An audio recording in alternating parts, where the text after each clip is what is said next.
Hey, happy Sunday. You are listening to the Get Right Radio Show with the baddest bitch on the block, Eric Devontae. What's up, y'all? Happy Sunday. It's me, Kelvin Unique. It's a wonderful Get Right Sunday because we have a wonderful guest in the building this morning. It's super exciting. Right. Ladies and gentlemen, and all between, we have recording artist Rich Baum in the building. What's up? Who do you? That's right. Welcome to the show. Thank you. I hope, have you been warned about our show yet? Have I been warned? Have y'all been warned about me? Well, okay. We'll give you our disclaimer and then you give us yours. We meet each other in the middle. Calvin, what are the warning labels of the Get Right? We're fun. It's a good time. It's a good time around here. I'm a Libra, so I believe. October. Yeah. Okay. We talk a lot of shit, so speak freely. Oh yeah, I talk my shit. Okay. What else? We're a little gay. Okay. Just a tad. I fuck with that. For the most part, we pass as straight. People don't know. Okay. Shout out. So just keep that on the hush once you leave. Yeah. What else? Yeah, and this is our version of church. Oh, amen. Amen. Okay, so what are the Rich Baum warning labels? I don't got too many warning labels other than don't send for the smoke if you don't want it. Okay, well, no, that's right. What did Trina say? Light the blunt? Okay. I'm just saying, like, I just call it how I see it. I'm straight. Hey, straightforward. Came with your drink in hand. Oh yeah. A little margarita. I thought it was orange juice. Why did you think that? It came in a can. I didn't want to put them on blast. Like I did have OJ earlier in the blunt. That's my normal OJ in the blunt. It wakes you right up. And coffee. OJ and coffee. Have you ever had it? OJ and coffee. Together? I'm not a big coffee person. Like mixed or 2 cups? That's a legit question. You said orange juice and coffee. You did say together. No, I didn't say orange. You said blunt. Oh, I heard orange juice and coffee. I heard orange juice and coffee. Oh, that's gross. That's what I was like. I heard orange juice and coffee. No. I know you be fucking your bathroom. Okay, right. stomach hurt. No, I was saying a blunt and coffee. Okay. Oh, I haven't tried that. You should. What is it it like do? an upper and a downer at the same time? No, well, depending on what you're smoking. No. But it's just like this cool like effect because the blunt does one thing, and then the coffee just kind of like wakes you up and shit like that. So it's kind of like this is a different type of high. Okay. But it's a morning high. It's one of those like if you're sitting and overseeing the beach and shit, and you just want to just zone out. I could get into that. It's good. Maybe a cute iced coffee. You could do like an edible and a coffee. I don't like coffee. What? You don't like shit. He also doesn't eat. I'm a coffee hater. He also doesn't eat. I don't like the taste of it. I don't like the way it makes you feel. Well, I was raised by my grandparents, so they had coffee always around. So I grew up just drinking it. I'm from Louisiana too, so that's Southern root. Yeah, I drink coffee. I know the real big. So, like, are you like a natural morning person, or do you need that? Okay, so I'm a morning person. No, well, yeah. See, I'm up. I'm usually up. I'm up and ready. I make it work. I make it work. It does what it does best. Yeah, I'm here. No. Yes, you are here. I'm happy you're here. I am happy to be here. I'm very excited about this episode. Thank you so much for coming, Rick. Yeah. Oh, of course. Thank you for having me. It's going to be a great time. So kick back. Enjoy yourself. See you. What's going on? How are you, Calvin? I'm doing good. This week was actually really, really dope, easy, breezy week. Work has not stressed me out too much, even though I don't like the YT people on the other side of my partnership that I'm working with. But you know what? That's the learning curve. You know, I haven't worked with YT people in a long time. Right. What kind of people? YT people. White. Not this. Oh. Not people of color. We're trying to play around with the way we say things because YouTube is very like in the world. You can't say the Caucasians? You can say whatever you want to. It's a free world. It's a free world. But it's just understanding different dialect and them understanding. Oh yeah. That even though I am chocolate and I wear a baseball cap, I still know what the fuck I'm talking about. Right. Because they hired me for this job because I do. And I think sometimes the urban colloquialisms that I throw out sometimes, or sometimes my dialect just seems like a little bit relaxed. Not to remind them. Yeah, it's still legit. It's still legit. Right. Yeah, I talk hood, but I got 2 signs to give you. So, I mean, I get what you're saying. Yeah, like, that's right. Don't try me. So, other than that, work has been good.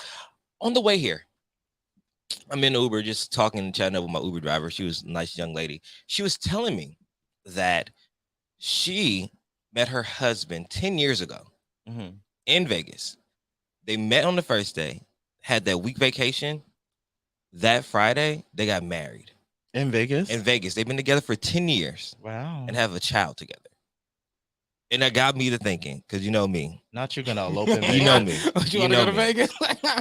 Should I take a trip to Vegas and take a chance? Why not? They said they met at the pool party at the MGM Grand. I say do it. Fuck that. I say do it, man. Like we only live for today, and you have to take what you're gonna get in, and it is what it is. Fuck that. Why wait? I mean, and you got to dream. Nothing's wrong with dreaming. So fuck it. So do you believe in love at first sight?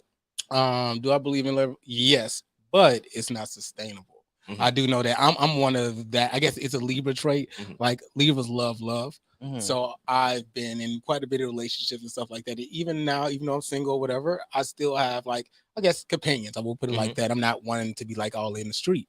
But, you know, even when you see someone, yeah, that first, the butterflies and shit like that. But when you start fucking with their mind and seeing what they're about, what they bring to the table, that's when I guess the other part of the Libra, I guess, because it's like a heart and then the brain.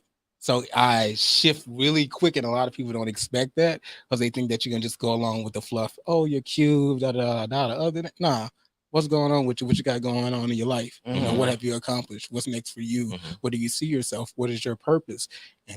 And oh my God, I don't know. Dating with guys, do guys get stumped when they get asked real questions? Do I only have that problem? No, it depends on the guy. I think it depends on the guy. Like I am a journalist, so I love asking questions. Yeah, it's just kind of the nature of the beast. And I find that most of the people I attract are semi like-minded. Like they have career aspirations, they know where they're going, they know where they've been. Very rarely do I come across someone who is stumped, but if I do, it's a telltale sign or a telltale sign, however that goes, that this may not be a connection for me.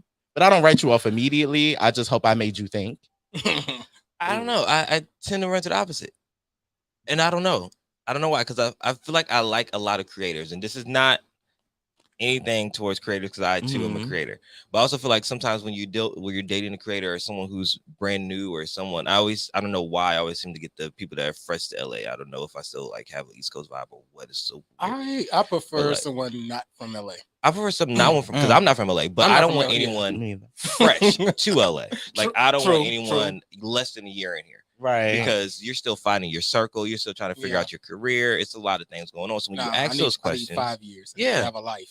Yeah. Because when you ask questions like that, then they tend to not have a solid foundation because they just got here. So they're still figuring it out. Well, hopefully those that actually do move here, I mean, they have a game plan in mind because LA is not a place that you'll move to on a whim.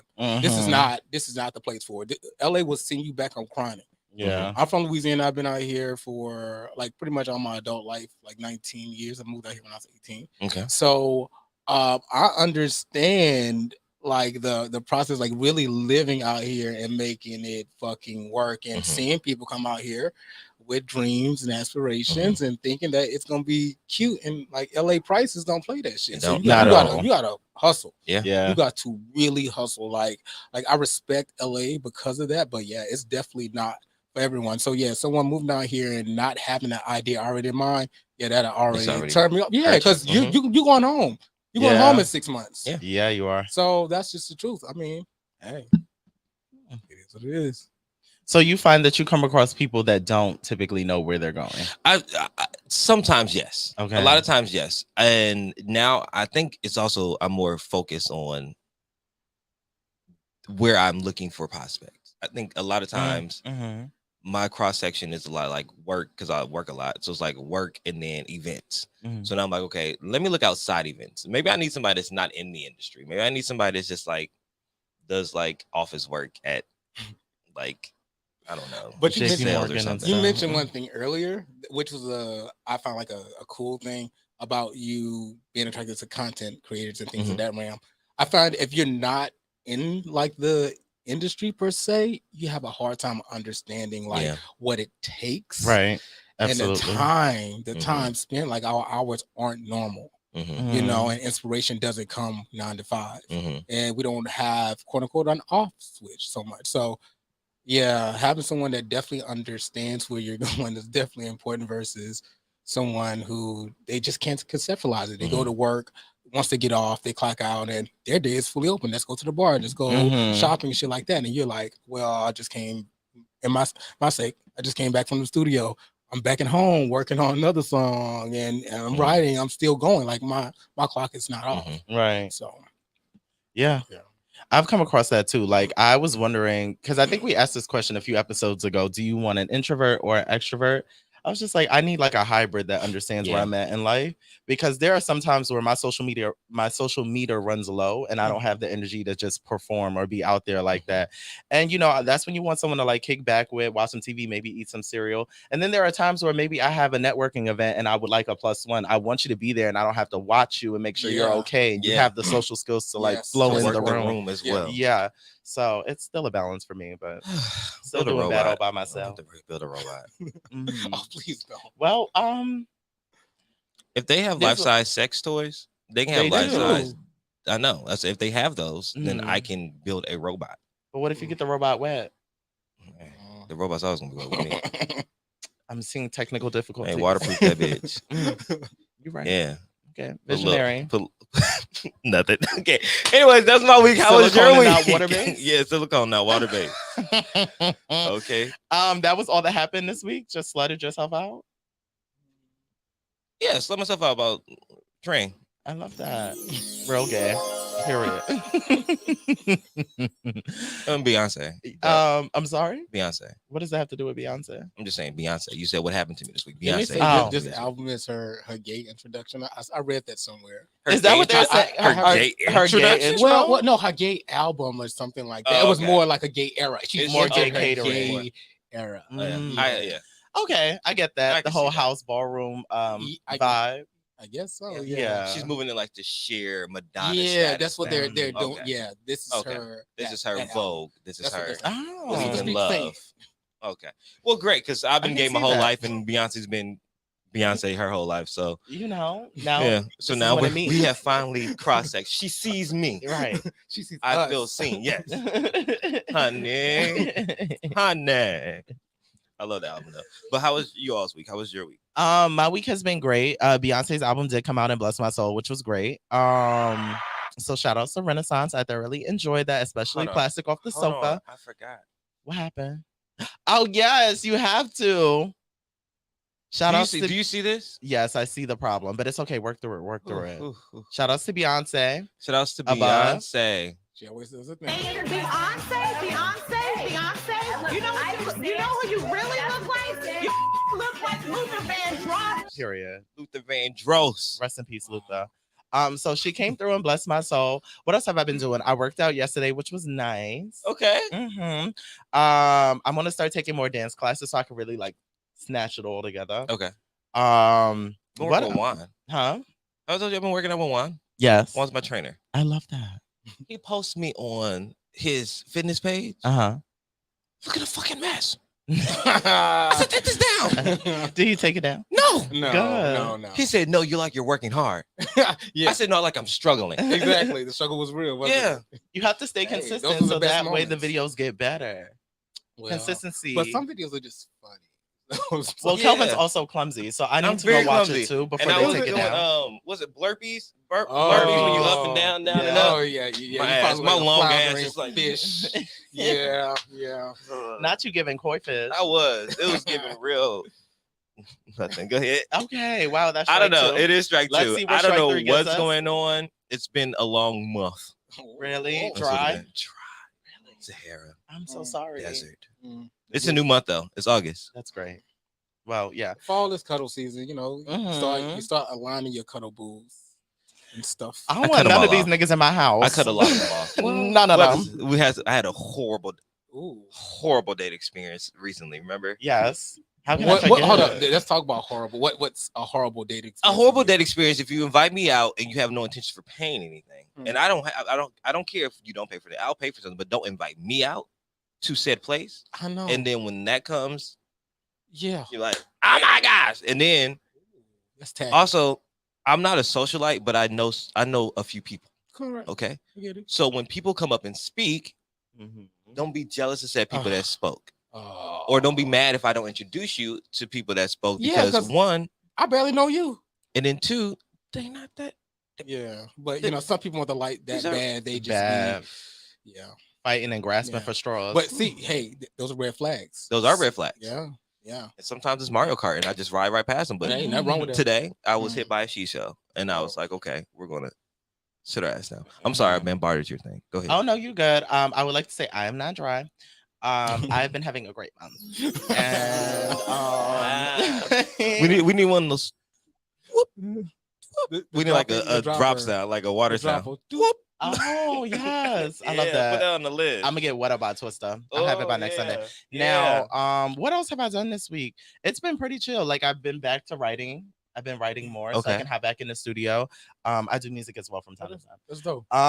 And yeah, just grounding myself. Like, what do I want more than anything? Making sure my mental is right, making sure that my expectations are not stressing me out, and that I'm keeping a balanced diet to the best of my ability. We just breeze right over that. Writing again. So are you writing again for a special EP that's gonna be dropping? Like, are you just writing just because you want to like get back in the thing? For my spirit.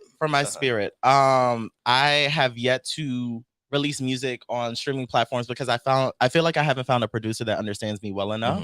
That's important. Yeah, so I want to figure out my own sound and what I offer before I present it to someone else, so that way when we collaborate it makes a lot of sense. So now I'm just doing a bunch of freestyles and making videos, and then if I put the stuff on SoundCloud, just like with consistency, you never know what can happen. So I need a bigger budget anyway to do the things I'm envisioning.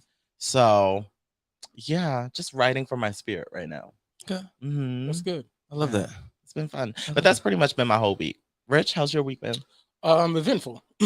This week was chasing reality's premiere party. So I'm on cast. Congratulations. Claps or stomps or we got you. Barking. Can I get some barking? Y'all got barking? I don't know. We need a DM. No, that's my favorite actually. Yeah, you just threw that in there. We'll give you a game sound effect too. Yeah, we'll give you a game sound effect. We told you we're a little gay. So that event took place on Thursday. It was great. A fulfilling night. The entire cast was out. We had, lots of media there, lots of support from friends, families. It was just a solid night. Open bar. We love an open bar. Oh, dude, don't love an open bar. I went to Black at Tinder yesterday. They had an open bar. Did you drink? Better. They had Duce and Casamigos. I was definitely on the Duce side of things, which is probably why last night. And we'll talk offline. Wow, I'm excited. Okay, so Chasing Reality had their premiere. How was that for you? Being a part of the cast. My first time doing reality TV. Okay. So, one, it was unexpected that I did a show like this because I don't even watch reality TV. Prior to even finding out about it, I didn't even know anything about it. I was so just fixated on my music. I've been at my music for about 3-4 years now, so I'm still a fairly new artist. So I was just focused on that. And then my PR, T. Watson, hit me up and it was like, hey, look, here's an opportunity. You should, throw your name in the basket. He sends me the opportunity. I'm not gonna lie, I bullshitted it. And literally bullshitted. I was on the toilet when he sent it to me. And it was like, you fill out an application, but they also want like a video too. But I was like, you know what, fuck it. I'm just gonna do the application. What time out? No, go ahead, tell your story because you may get to my question. Oh, what's your question? Did you do the video on the toilet? No, I didn't do the video. Okay, because I thought that's what the story was going. I thought the story was but Kelvin's also into scat plays, just to give you some context. So dirty. But I do chocolate. I can't. Let's focus over here. I can't. Jesus. Okay. Y'all are a mess. But anyway, so I did the shit on the toilet or whatever, but I didn't submit a video. I was like half-assed, whatever. He hit me up. He's like, hey, did you do it? I was like, yeah, I did it, but And he's like, well, I suggest that you do a video. And I'm like, well, I don't know. I'm not feeling it. I'm like, I'm still not on board. It's okay because after we get back to this, we're gonna find out exactly how that video went. We'll be right back with more to get right. They gave us commercial breaks now, so we always have to be conscious of the timer. No, I like that. I can, get a refill. What's wrong? I'm over here running around trying to tell everybody about the Podcast Pit. What's the Podcast Pit? I'm glad you asked. The Podcast Pit is an event where you will find some of your favorite podcasts performing in front of a live audience. Will there be food and drinks there? Of course there will be. Okay. It's at Joxer Dailies in Culver City. They have a full bar and a full menu. Hey, I may need to tell people about this as well. Yes, come with me. Let's tell them. The Podcast Pit is coming. The Podcast Pit is coming. Hey, what's up, business owners? Are you looking to take your business a step forward? Are you looking for more people to know what you have to offer? You are in luck. The Good News Radio has a special deal for you right now. You can get a commercial slot 4 times a day, every day for a month. If you are interested, email contact@tgnradio.net for more information. Yo, this is Jason Lee from Hollywood Unlocked, and even though they extra as hell, check out Never Not Extra on TGN Network. That's right. Y'all gotta have no cue card, teleprompter. Fee-fi. You already know what that means. We're live from the den. Devontae Green, proud founder and CEO of the Giants Den, also co-host live from the den. Yes, indeed. Danny Crumble, co-founder of the Giants Den, also co-host from Live from the Den. Excited to engage in these conversations. Yes, leadership, self-improvement, real conversations that Black men have or need to be having. Tune in Monday nights, 7:30. TGN Talk. And it's only one way to end this powerfully. 1, 2, 3. Salute. I knew that wasn't in Mike's character. What's good? Peace to the people. Danny Crumble, co-founder of the Giants Den from Inglewood, California, but I've been around the world now. A lot of perspective. Can't wait for you to tune in live from the Den Monday night, 7:30 to 8:30 p.m. We're going to have great conversations, and you can find us on TGN Talk. Hey, my name is Jasmine Smith, and I'm so excited to be bringing you this week's pod on TGN Vibes, Good Vibes, and R&B. Playing the old school, new school, and in between. I'm coming to you this summer. Stay tuned. Are you happy with your life, money, career, or relationships? Most people are frustrated with how life is evolving around them. What if you could change one thing to turn your life into a different direction? Would you want the insight? How could you transform your life with intuitive awareness? Learn more.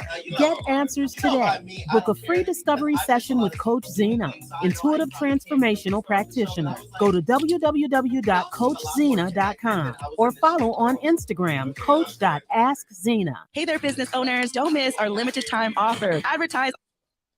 All right, and we are back. You are listening to the Get Right Radio Show, and today we have a very special guest, the recording artist, Rich Baum.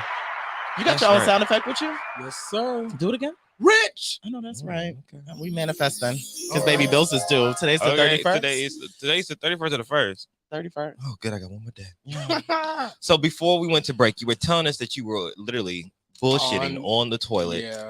Yeah. Debating if you were going to do this video. So how did the video turn out? Yeah. So I didn't do the video on the toilet. So no scat videos for me. Love that. But so eventually he came over. Terrell comes over because I was just not feeling like doing that. I was like, it's just not sticking. He comes over. I kid you not. We're in my studio and we're there for an hour. And I swear they're the most lackluster videos that I've ever done. They're just like dead. I'm just not fucking feeling it. So the day passes. I was like, I'm thinking about the opportunity and all the things that he said about it and, opened up other doors. So I'm, taking in the business side of it and just putting on my big boy pants. Fuck like how I feel about reality TV. Is it for me or not? It's an opportunity. So next day I go to the gym. I'm feeling right after the gym. So I come home, shoot the video and shit like that, package it right, send it in, and then the rest is history. Yeah. Do you feel like they would have casted you had you not did the video? I still feel they would have, because if you look, I'm just being real with you. Like, I really have been working my ass off from the beginning, even though I'm a new artist. When you look at the music I have out over 30 tracks, and that's for new artists really good. And like my shit slaps, bro. What I represent, I have the image, I have the look. Also, I have the foundation. I'm just a multitude of things. Again, I'm from Louisiana, prime military. Also, I have nursing history. I've been an ICU nurse for 10 years as well. That's what I did prior to switching gears. I'm a PTSD, depression advocate, survivor. That in tune. I'm like the patriarch of my family. I'm that rich cousin who moved away and made something of himself that everybody look out for. I'm him. So I'm here to represent for my family, for me, for Louisiana, for a lot of unspoken voices. Because also growing up, I didn't see, I guess more masculine male gay figures, on TV represented or anywhere represented. So I'm here to speak for them. and more. We love that. I love that. We're getting a lot more of that a little bit later in the show. But Eric, you got something for us, don't you, baby? Yes, it is time for bitch. You better read. What's my favorite word? Okay, number one. Number one. So let me make sure it's not too loud because I'm not competing with nobody's beat. Yeah, be given. All right. So teens in India are using flavored condoms to get high. Relatable content. What? Did it before I got here. Yeah. Just lick it. I'll tell you guys when I read the story. I've never used flavored condoms to get high. Does it take? All right, now look. Okay. Auntie Kim has a song for everything. A new trend has emerged where teens in the Durgapur region of West Bengal reportedly use flavored condoms to get high. The technique involves placing the flavored contraceptive in hot water and letting it soak until the polyurethane is released. This leads to a cocktail that can give a high lasting approximately 12 hours. According to Insider, plastic is used for everyday materials such as car parts, adhesives, and building insulation. However, the condom is left to soak in hot water for 6 to 8 hours before an individual drinks the water. Drinks the water? Kinky. It has become an addicting substance amongst the town's youth and is reportedly sold 3 to 4 times daily in local stores. Condoms contain aromatic compounds. It breaks down to form alcohol. It's addictive. This aromatic compound is found in dendrites glue, and so many people use dendrite for addiction also. None of this has yet been proven with a practical experiment, but it is believed that their amount of science terms. Aren't you the science major 2 times? Okay. Oh, what is this? Y'all need to blow this up. Ethylene? Ethylene. Is it? Ethylene. I know that's motherfucking right. Ethylene USC. You better come glycol. through. Okay. Ethylene glycol. A kind of alcohol is produced when polyurethane breaks down after boiling flavored condoms in water and keeping them aside for 6 to 8 hours. There are also consequences of consuming plastic due to the numerous health risks. If an individual continuously consumes polyurethane, it can impact their lungs, kidneys, and body's nervous system. Long-term use of this can lead to mental abnormalities, including violent behavior, unconsciousness, and in certain cases, even death. Like sanitizers, cough syrups, and nail polish removers, flavored condoms can be bought over the counter at any medical store. A drug of this kind can give a high up to 12 hours when used in large quantities. This new trend stuns social media users as it is not new for people to use different materials to feel euphoric. People have found ways to get high for centuries despite the numerous health risks. So I gotta speak on this. Again, I have 2 science degrees and I have 10 years of ICU nurse experience. Can I clap it up for them nurses out there? I mean, because shit, if y'all gotta read shit like this, I don't know. Yeah, I don't know. My finger slipped. I didn't Man, that's very, very trippy. Because basically what this is causing, it's basically blood poisoning. Eventually you'll get blood poisoning from your ingestion. It's gonna cause toxicity. I'm like, I don't understand why more people aren't dying, because that's not cool. You can't be drinking stuff like that. And the fact that they are getting high, but I mean, I've heard of other things as well, but that's trippy. Who even thinks of this shit? Who's the first person like, let me just put poor people a condom in some boiling water for 12 hours? Well, no, for 6 to 8 hours. Yeah. Who timed it? Who set the timer and like, okay, I'm high enough? Like, who did these things? And then they're flavored condoms. I've never in my life thought, let me chew or drink I don't even like on a condom. I don't like the. I lost train of thought. Safe sex the best sex. Please, everybody. Yeah, it is. Oh, of course. Yeah, we have to talk about that. Yeah, go ahead. Safe sex is the best sex. Oh yeah, absolutely. I'm such an advocate of wrap it up, and I'm gonna say this: I'm not the biggest fan of PrEP. Because what it did is exactly what I thought it would do. It gives people like that, green flag that I can do whatever, but STDs, STIs is still rising. And also like things morph and change. So this bug may become a super bug, and that's been the problem. That's a problem with a lot of things when we can't manage, we don't have a cure or vaccine, is because it's morphed, it's changing, it's this motherfucking green motherfucking beast, that's become, but people have helped it become that beast, but yeah, people got to take care of your body. You only got one body. Right. I just don't understand it. Like, everybody wants to be a porn star and shit like that. Yes, go ahead, slut them out, do your thing, but pick, look, 1 to 3 friends. I think that's cool, but don't be out there spreading. Yeah, especially monkeypox. Oh my goodness. That shit. You know, I never get sick. Knock on all the woods. COVID has not came by my door.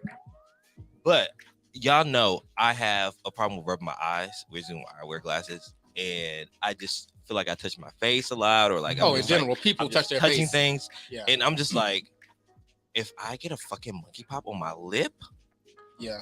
It's the breakout. It's not cute. I just saw some pictures of like the process. That breakout looks wild. That shit looks nasty. Cry. Yeah. I would cry every day. I think about that this morning too. That's some shit too. I like hide away from the world. I can't even lie. That scares me. Monkeypox scares me. The other stuff then it scares me. And think about it. Hey, I have to work. Like again, if someone presents like that, like I work front line. So for the last 3 years, y'all been seeing the numbers on the screen with COVID, even when they were horrible when it first happened, and everybody's like, "What the fuck is happening?" Y'all saw the numbers. I saw the bodies burying a body every week. It was like real shit, like wartime. And also, like, I'm prime military, so I know, like, you know, what this shit feels like, even though we wasn't in war. But to just see so many people perish, it was awful. It was awful, you know. I can't even begin to imagine that. I don't know. We're in a wild time where people kind of just want to try things, but like no regard for their actual health or the longevity of their decisions. But it's healthcare too. Healthcare is a beast. That's another thing I learned.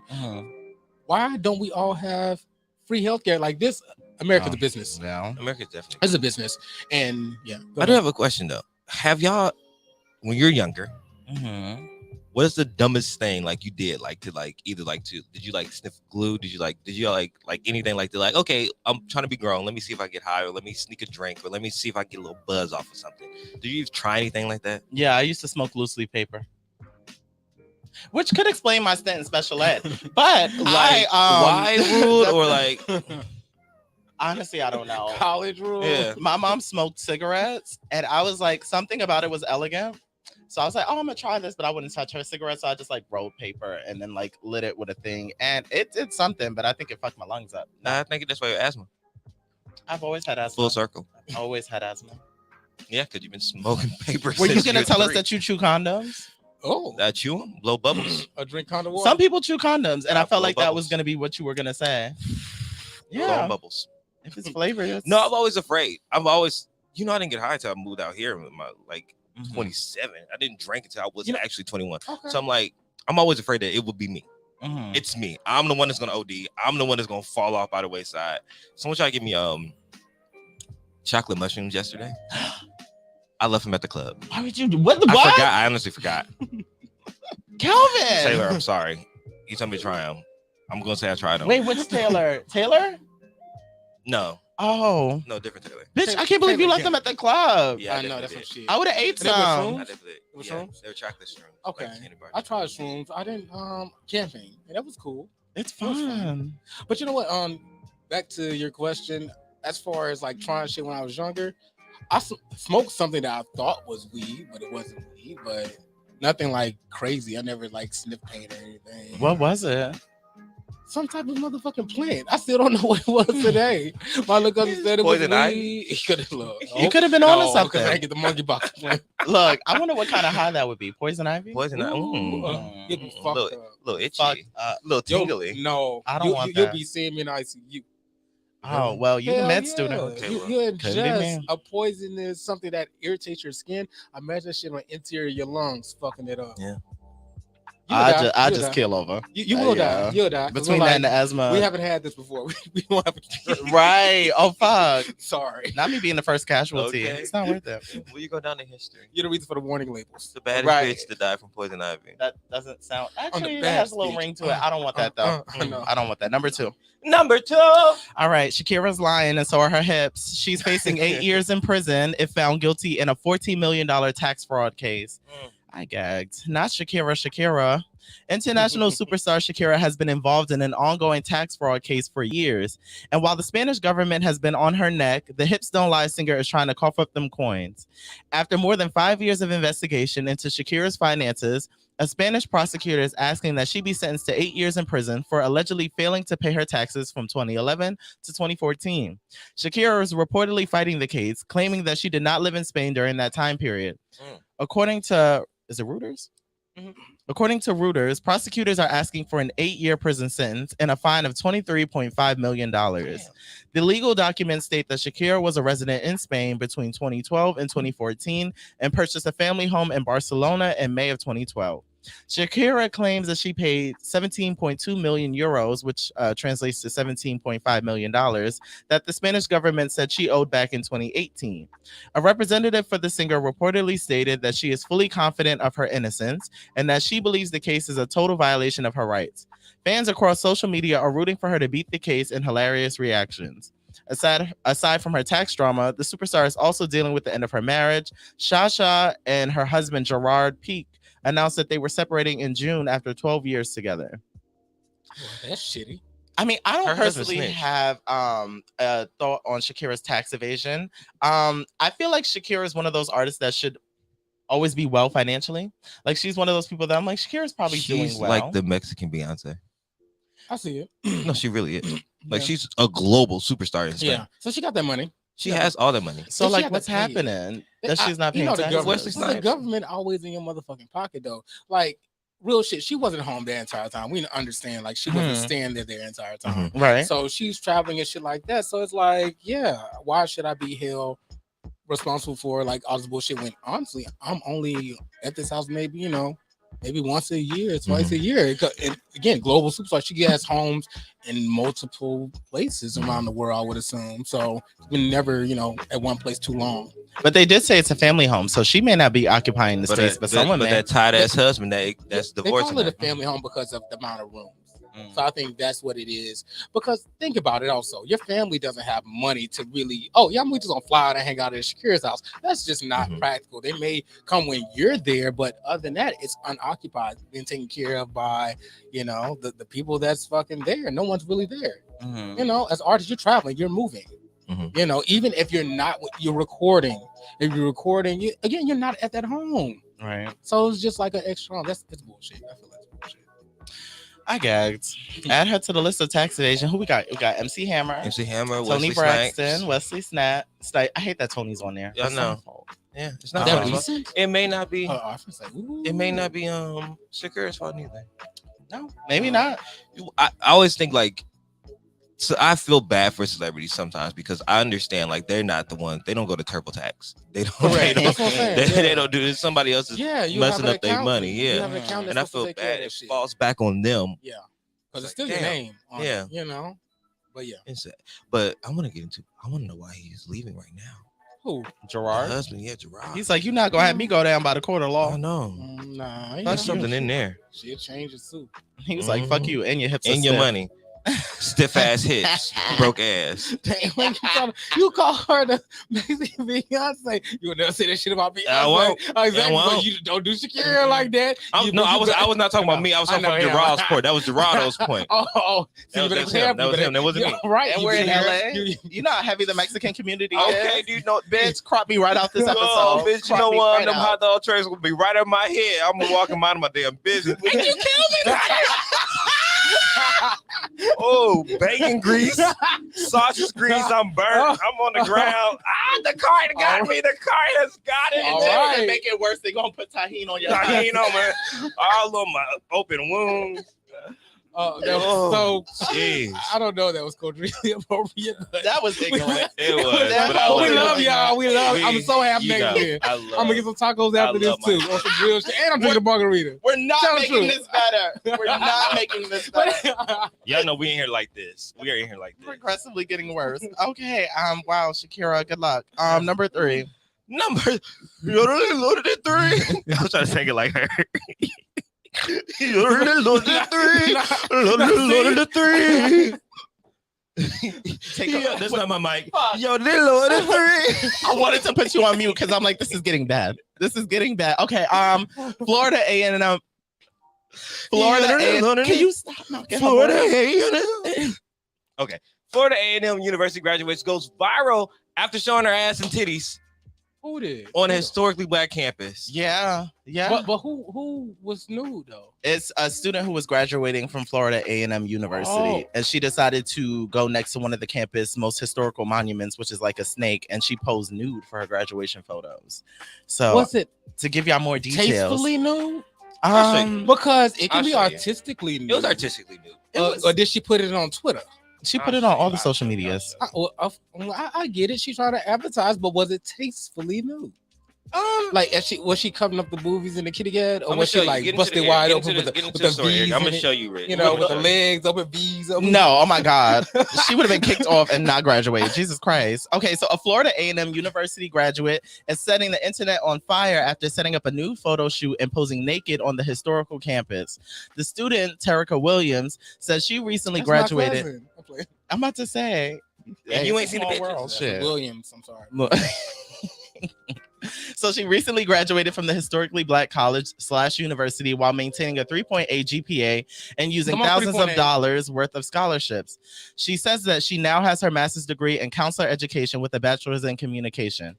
Terica proudly boasts that she's joining 2% of the black therapists, but her accomplishments are now being overshadowed by her latest stunt, which involves her posing completely naked on her alma mater's campus for some grad pics. While claiming clothes do not define you, she adds, "I've been dressing provocative my whole life." In one post, Terica shares several photos from one photo shoot that features her fully clothed standing in front of a sign at her alma mater. While sporting a cute black afro with some cute bell-bottom jeans, white platform heels, and a hoodie in the school's iconic orange palette, Terica fired off her gratitude to her alma mater. I don't know why they cut off the juicy part of the story, but you looked at the photos, Rich. Calvin, you looked at the photos. I've seen them. What do you guys think?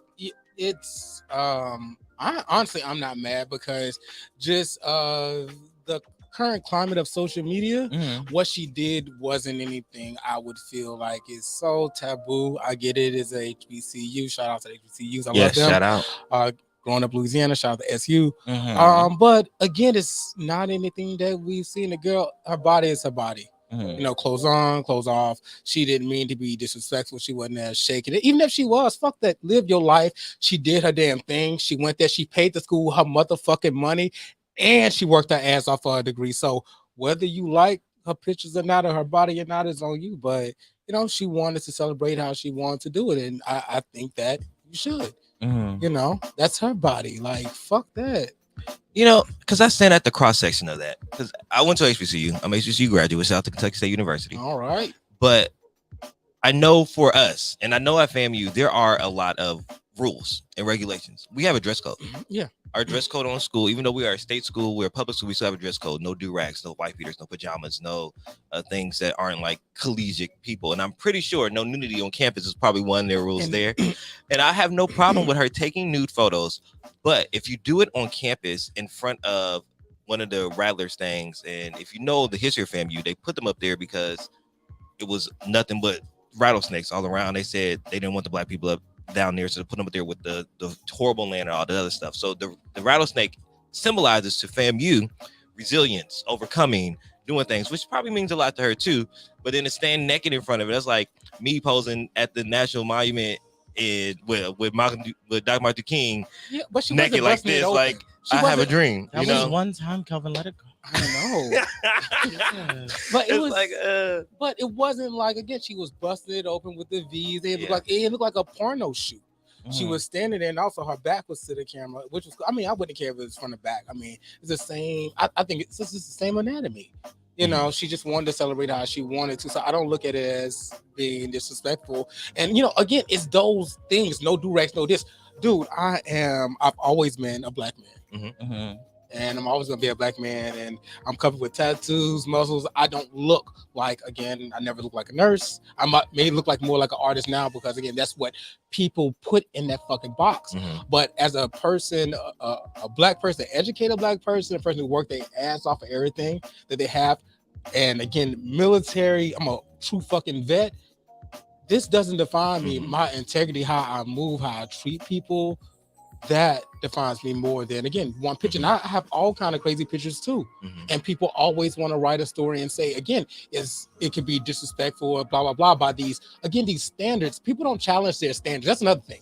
People don't challenge these standards that they were taught or whatever to believe in. Why do you even believe in them in the first place? What does a do-rag say? It doesn't change. Again, like you said earlier about you at your job, correct? Because your grammar, the way that you wear your hat, it does not tell how intelligent I am, how I fucking move, how I treat people. my impact on the world, how I represent and love my family, it does not do anything. So we need to get out those standards. What is clean and what's good, what's bad. Let people fucking live, because at the end of the day, nobody knows all the answers. Nobody knows this.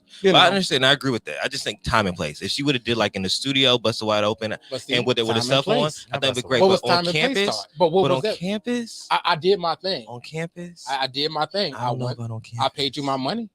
Yeah, but you don't own the school. Oh no, but I got my little education. I paid you. My task is done, and yeah, I'm gonna tip my last on. But it's like, hey, if she came back to the school years later and did it, I feel that way. But this is a graduation picture. She wanna like. Well, it did say that she got accepted to their grad program and she starts in the fall. Well, I'm happy about that. She's paying them their money. I'm just playing. She's not.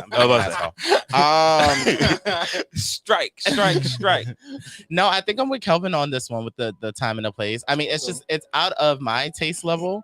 But a part of me is like live and let live. I just would not do it. So y'all feel the same way if it was a dude?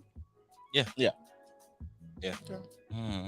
Now, what does he look like? Because I might stare harder. But like, I'll be zooming in, but like, this is so inappropriate. Y'all be going up. Yeah, this is so inappropriate. I'm gonna like this and retweet this. I can't believe this. I know this. Oh my Lord. On here naked. I can't believe this. What is his page?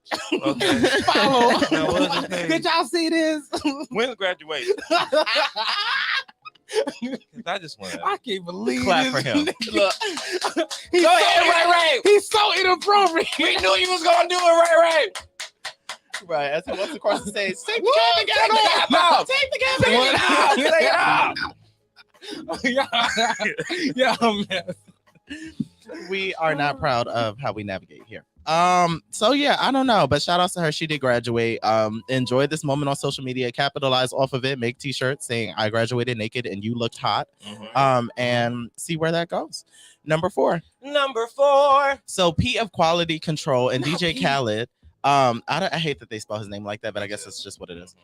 So P of Quality Control and DJ Khaled received backlash for purchasing Mega Millions tickets. As the Mega Millions jackpot increases to 1.28 billion, the second biggest win in history, celebs are buying lottery tickets, but not without backlash. Quality Control CEO Pierre P. Thomas posted a photo of his multiple lottery tickets, and people were not feeling it. With a rumored net worth of 50 million, people couldn't understand why the producer would be purchasing tickets to cash in on the lottery. After folks voiced their opinions, after posting a photo of lottery tickets asking why not, P responded and asked, how the hell y'all mad at someone for trying to hit the Mega Millions for $1 billion? Fuck yeah. He continued, if y'all don't get the fuck on with that shit, ain't nobody trying to be working every day like this. A few people circle back and double down on their stance. Now, what I will say is, I did not like it either. I wasn't heavily invested because I don't play the lottery. Yeah. I fuck with P though. Fuck that. I mean, yeah, I don't have a problem with him. I don't like or dislike, but I was kind of just like, this is an opportunity for someone else who really needs the money. It's called the lottery. That's for anyone. And you're taking, everyone is taking their chances. Everyone chances. It's fair. You're going in this with billions of motherfucking people. You can buy 100 tickets. And also, you know what? This is fact. Did he win? No, he did not win. Nope. So he spent all his money. And again, this is no disrespect between. I fuck with it. Hey, P, if you hear this shit, sign me, nigga. But but on real shit, you take. That's everything. Everybody's out here. We're out here taking our chances. Yeah. You're not. You cannot kick somebody because again, they maybe have a little more than you, but he worked to have that little more. He didn't get this money to buy those lottery tickets with air. This man built a whole motherfucking company. So I can't be mad at you if you can buy 50 tickets and I can buy one. If that's my budget, that's my budget. Stick where you at. But if I won my one, nobody would be. And somebody won it fucking Chicago. They probably bought one fucking ticket. So why aren't people saying, oh, well, they only bought one ticket. Why did they win? Because that's how the lottery works. But then when we get back, we're gonna see what you would have did with your money. Oh, I would have bought strippers, hoes, strippers, drugs. Shit, we would have turned it up in this bitch. Because that's how the lottery works. But then when we get back, we're gonna see what you would have did with your money. The king of audio. Oh, that's right. I'm here to talk about the Primos Chidos radio show, live every Thursday at 12 from the TGN Latinx station. Make sure you tune in for some laughs, crying, and definitely some stupid takes. I'll see you guys there.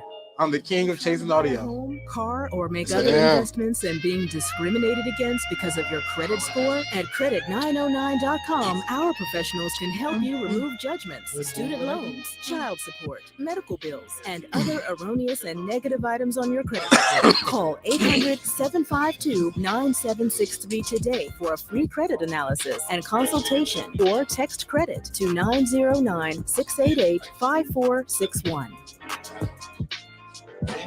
Hey, my name is Jasmine Sweets, and I'm so excited to be bringing you the Sweet Spot on TG and Vibes, Good Vibes and R&B. Playing the old school, new school, and in between. I'm coming to you this summer. Stay tuned.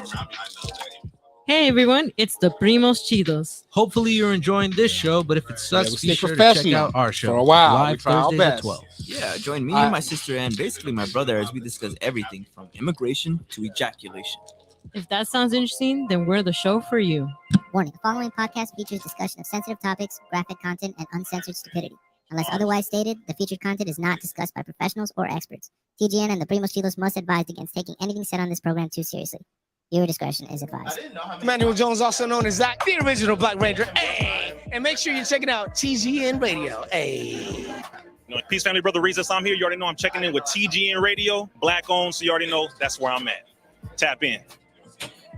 Hey there, business owners. Don't miss our limited time offer. Advertise on the Good News Radio as low as $2 per commercial slot. That's right. Promote your business up to 4 times a day, every day for a month on live radio. If you're interested, email us at contact@tgnradio.net. Once again, that's contact@tgnradio.net. Hey, Jackie, what's wrong? I'm over here running around trying to tell everybody about the Podcast Pit. What's the Podcast Pit? I'm glad you asked. The Podcast Pit is an event where you will find some of your favorite podcasts performing in front of a live audience. Will there be food and drinks there? Of course there will be. It's at Joxer Dailies in Culver City. They have a full bar and a full menu. Hey, I may need to tell people about this as well. Yes, come with me. Let's tell them. The Podcast Pit is coming. The Podcast Pit is coming.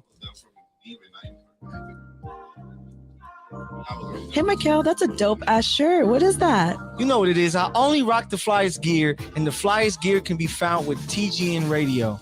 Where did you get it? TGNradio.net. Go onto the page, click TGN. And we are back. You are listening to the Get Right Radio Show with our special guest, Rich Baum. Rich! Period. I love that. So we were basically talking about how just our opinions on whether or not DJ Khaled and P were wrong for buying lottery tickets and participating in this $1 billion lottery, or if they are entitled like everyone else.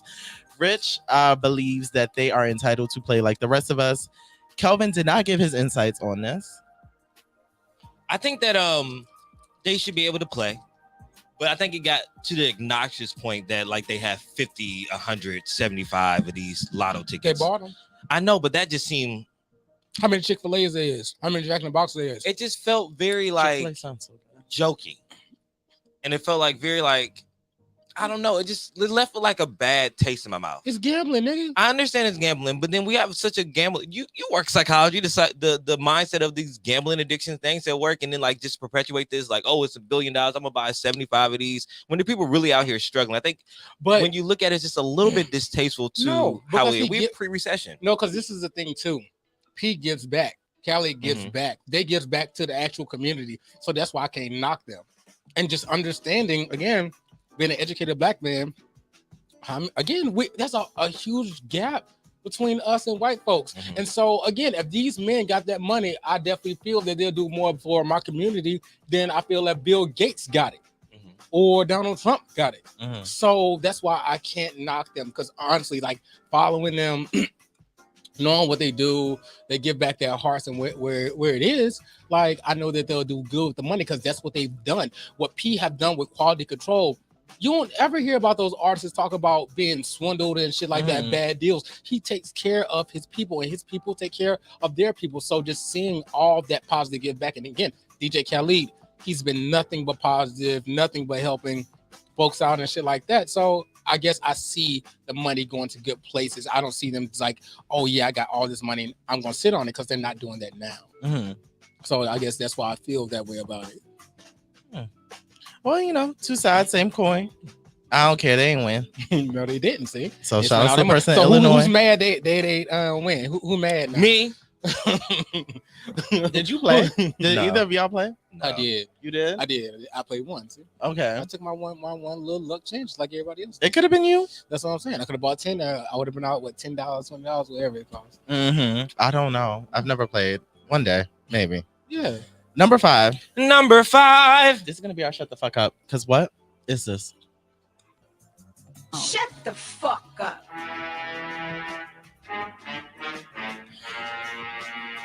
Balenciaga is selling trash bags for $1,790 and calling it a trash pouch.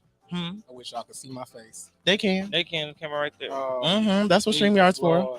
Back in March 2022, Balenciaga creative director Demna, we're gonna call her Demna G, she ain't gonna fuck my tongue up, unveiled the autumn/winter 2022 collection across runways, and people are still having a gag as the trash pouches resurface and head to retail. The autumn/winter 2022 collection show featured a blizzardy runway where models tried their best not to fall as they trudged through a fake winter storm. With the ground completely covered in snow and wind turbines cranked up to the max, the models clutched their expensive trash bags while wearing black sunglasses and black clothing and black shoes. While speaking to Women's Wear Daily, G chuckled and admitted, "I couldn't miss an opportunity to make the most expensive trash bag in the world because who doesn't love a fashion scandal?" Apparently, the shocking gag was an effective project reflecting the plight of individuals in G's adoptive home of Ukraine, which had been invaded by Russian troops at the time of the idea's conception. As Ukraine continues to struggle, Balenciaga launches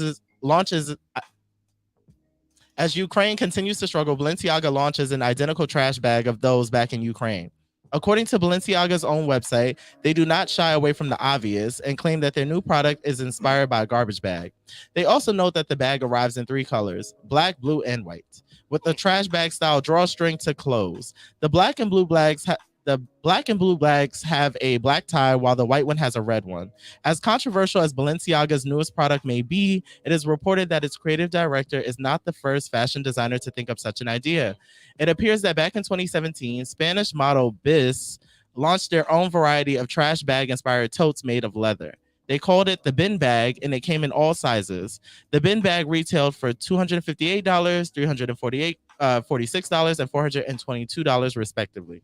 The trash pouch is also not the first controversial concept of G's. A few months ago, he wrapped Kim Kardashian and Balenciaga yellow and black caution tape. Then in 2017, he also recreated an IKEA blue bag, which could be kind of cute. I saw that on RuPaul's Drag Race. While the Swedish model retails for 99 cents, the Balenciaga version sold for a whopping $2,145. Responding to the reproduction, IKEA politely replied, "We're deeply flattered that the Balenciaga tote bag resembles the IKEA iconic sustainable blue bag for 99 cents. Nothing beats the flexibility of a terrific huge blue bag." That shit, what? Who's buying those motherfucking bags? Kim Kardashian and them. You know what? But I saw the Balenciaga thing that she did when she dropped and tape. That was cute. But nobody buying no motherfucking bags. But you know, hey, white people desperate with money. I don't got shit to do with it.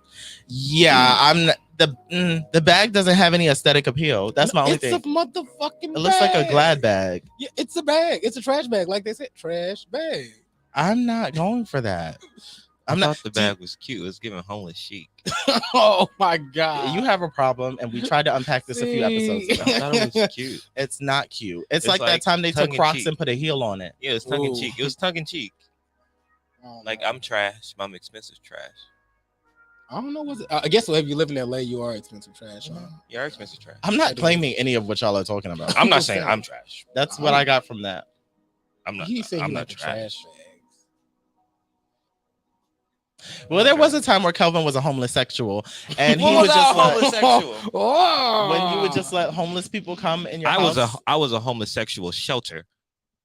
I was a shelter for the homosexual. Gotcha, a safe haven. Some that fight producers on reality shows. Oh.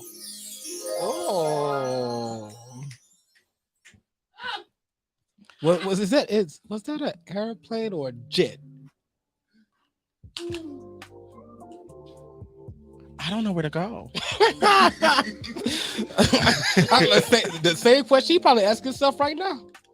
Okay, where am I going? Right. I don't know where to go. Who can I run to? I think we got all our thoughts on Bitch You Better Read. And shout outs to Balenciaga. Shout outs to the winner of the lottery in Illinois. Yes. And Shakira too. Let's just move on. Okay. That was all for Bitch You Better Read. What's my favorite word? Biatch. I gotta work on my damage control. All right. I don't. Let's get into our favorite thing. Let's talk about Rich Bomb. It's time for the topic. Rich. All right. So, Rich, so you do music, right? Rap, sir. sing. I rap. You rap. Yes, sir. Like, what is that? What's some of your inspiration? Like, how do you get into like Rich Bomb mode? Because I really want to dissect, because sitting here talking to you, there's so many questions I have. Okay. Just from, you said you moved out here 19 years ago. You just started rapping 3 years ago. Yeah. So before then, you were doing the military, healthcare field. Correct. What made you be like, okay, now it's time for me to start rapping? Well, after being out here for so long. On some G shit, I went through, was diagnosed with PTSD and depression. So my life pretty much imploded. I had an implosion of life, I would say that. I was in a relationship with my ex, who was together for 4 years. And, excuse me. And that relationship kind of like came to a halt. We were just growing in separate places. Things wasn't working. My job at that time, again, working as an ICU nurse, I had been having some difficulties at work. I was called a nigga by 2 patients. And taking it up, with HR like you should. And at the end of the day, they tried to give me the old smoke and mirrors and kind of like, oh yeah, well, you still have to take care of the patients. I had to give them a black boy lecture about, do you understand the difference between nigga, again, the slavery, what do you, excuse me, get tipsy already. This is like my 3rd one. Happy Sunday. I know. But pretty much, like I said, went through that shit, and where I ended up taking a leave of absence. But again, I took this leave of absence from my career at that time and my relationship in the same week. So like I said, both imploded professional life and personal life. And I went to a psychologist and psychiatrist, and that's when I was diagnosed with PTSD and depression, because I wanted to talk about my issues and shit. And also that was during the time, I think we were like right beginning in the pandemic, and I had been going through something called nurse burnout. A lot of nurses suffer through it. It's just like the job is very intense. So it's not always gratifying and shit like that. You have to take the good with the bad, and work in ICU. You see more people pass than actually, survive. Yeah. So I'm at this counseling session with my psychologist, and, she was just talking about me rebuilding my life. What's next for me? And she asked me, like, what did I want to be as a child? And I kind of like digged into my childhood box. And I've always enjoyed music, love music. Just hit a beat, I would just dance to it. And I thought about rapping, and I played around with it a little bit when I was younger and shit like that, but I never like took it serious. Because also I remember when that little dream was stifled. And short story, elementary school, Christmas play. Back then I had a stutter. I wanted to, do this rap part. And I remember my teacher telling me, like, pretty much, no, you can't do it. We'll let Jamel do it. I remember the kid that she even said. Wow. And that crushed my dreams right there. I closed that motherfucking box from I was probably like 5 or 6. Closed that box and didn't open it until, again, 3 years later, when I had to kind of like refine myself. And I just look at it like, this is the phoenix that rose from the ashes. I love that. Rich Bum is the most authentic version of me. I've tried to hide it because I can go 0 to 100. I can be cool, or I can be that nigga, that crazy ass nigga over there. So, but yeah, he is the most authentic version of myself. And so that's what I found. So what would you say your messaging is to your audience and anyone who listens to your music? My message would be, always be true to yourself. Believe in yourself regardless of who doubts you. At the end of the day, it's your life. And honestly, you got to say fuck everybody. For real, you got to say fuck everybody and do your thing. If they catch on, they catch on. If they don't, they don't. But yeah. So I know you were talking about like a teacher kind of shooting your dreams down. What were your early beginnings with music in terms of like your family? Were you supported in that area? Did they encourage you to pursue? Well, or again, like this is something I sprung on everyone. When I decided to do it, I didn't tell my family straight off back. Again, this is 3-4 years ago. I'm out here, my entire family's in Louisiana, so they're not around my day to day. So it's easy for me to like, hide shit. So I waited until I had my first song, which is Straight Savage. That's the first track I released. We'll have to play that. Y'all gotta play that. Okay.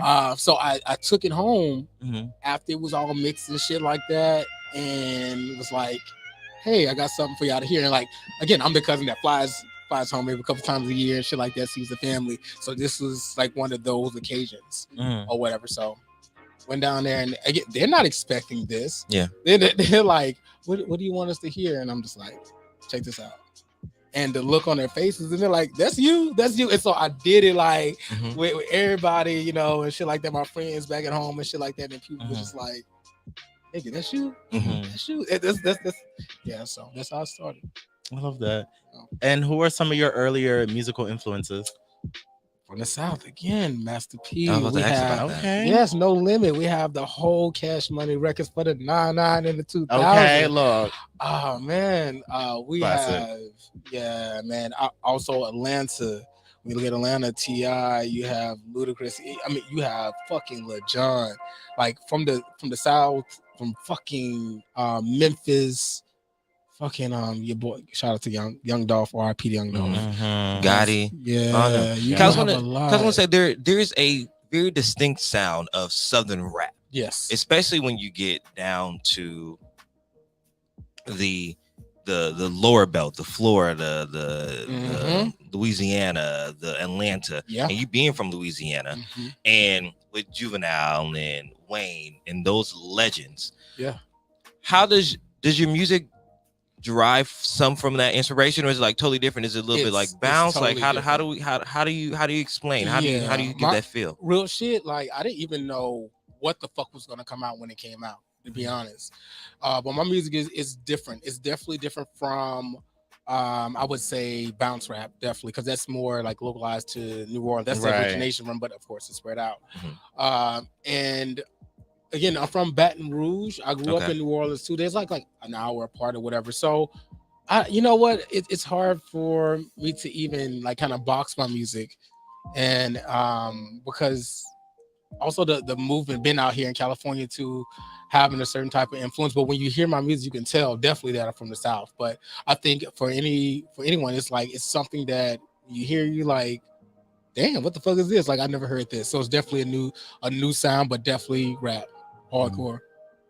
So what would you say has been your biggest hurdle in terms of like your own personal hurdle in terms of your musical journey and development?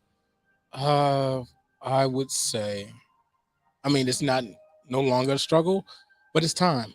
You got to give yourself time. You got to give yourself time to just build as an artist. Like this relationship is more than just music.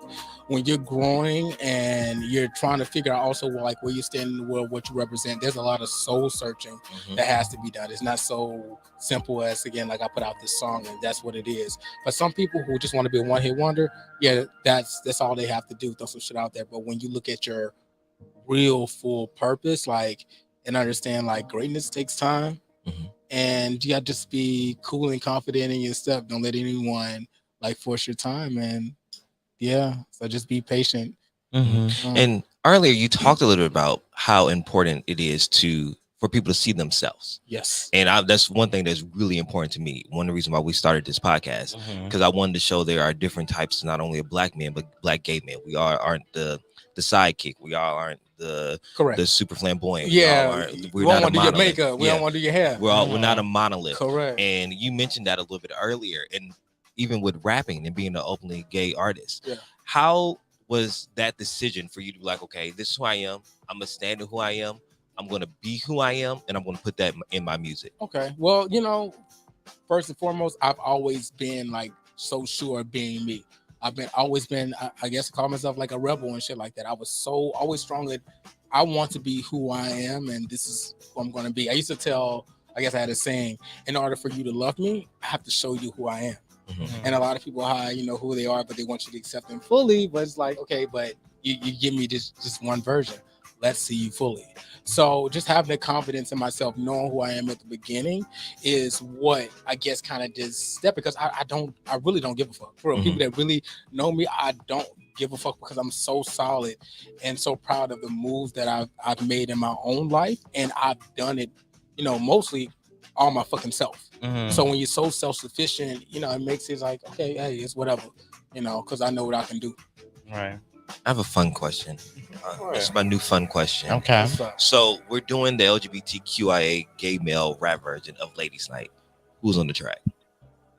Oh my God. You know what? I can't even answer that right now, because I don't feel like we've had enough artists like peek through. We have a couple that have a little more mainstream celebrity. Well, who but are your a lot favorites? Who do you think? Again, like we only have right now, if you want to count it, it's like Santana. You want to count Nas, but no other super like players. And again, I fuck with Frida, but Frida's still not on the level of Lil Nas and honestly Santana, how he's coming up too. And I keep my ears to the street, so I'm seeing a lot of new artists like pop up. So I guess I want to rush the answers, because I know that the world's going to be very surprised even in 2 years. I think right now we're like just coming in, and we're literally building a genre, an LGBT R&B rap genre. Finally, we've never had that before. It's been an artist here, artist there, but I'm telling you, artists they're catching on. They're coming out. They're peeking through. They're coming out. They're definitely peeking through. So I hold that answer to Okay. Yeah, that was good. That was a good question. Thank you. You can steal it. Yeah, I'll probably like throw it out there in the next 2-3 years, just so we know what we're working with. So what advice do you have to people who are fresh out here, still trying to figure out like what their first course of action is? They have an idea of where they want to go, but they don't know where to start. Well, I mentioned this earlier. If you came out here and you don't already have a plan, go home.